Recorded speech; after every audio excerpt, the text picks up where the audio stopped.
You know, there was a time in my life when I believed the earth was only 6 or maybe 10,000 years old. Not because of science, but because I was convinced the Bible had to be perfect. I lived inside an echo chamber where this was simply assumed. Questioning it felt almost unthinkable. And whenever science clashed with what I thought Scripture required, I assumed science must be wrong. But over time, slowly and not without discomfort, I began to realize something important. It wasn't science I needed to wrestle with. It was my expectations of the Bible. As I studied genre, history, ancient languages, and the humor of Scripture, I realized I had been asking the Bible to be something it never claimed to be.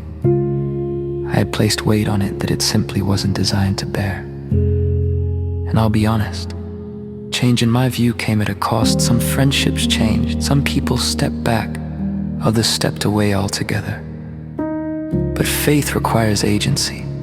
If your faith is your own, you must be willing to face whatever comes from thinking for yourself. So let's take the question head on. Do Christians have to believe in biblical inerrancy? Well, first we need to unpack the pieces of that question. For years, my belief was built on a classic fundamentalist definition of inerrancy. That God dictated every word, that every sentence was equally inspired, that the original manuscripts were perfect, and any errors came only from translators, not the original authors. But that view assumes the human writers had no agency. It turns them into instruments rather than participants. Yet the pattern of Scripture is always God partnering with humanity, not overwhelming it. Even Revelation itself must step down into human language. Language is limited, metaphors are limited, culture is limited. That limitation isn't a defect, it's the nature of divine communication. Then there's the word Christians. Christianity is not one monolithic block. You have Catholic, Protestant, Orthodox, Pentecostal, ancient churches that include books like Enoch and Jubilees in their canon. Communities with wildly different approaches to Scripture. The idea that all Christians must hold one uniform view of inerrancy simply doesn't match the reality of Christian history or global Christian practice. And then the doctrine itself, it's built on verbal inspiration, plenary inspiration, the perfection of the original autographs, and the belief that God prevented error of any kind. But this approach creates philosophical and theological problems. It sidelines human agency. It ignores cultural context. It treats language as a perfect vessel instead of an imperfect bridge. God works with humanity as humanity actually is. Cultural, flawed, time-bound, interpretive. So here's where my journey led me.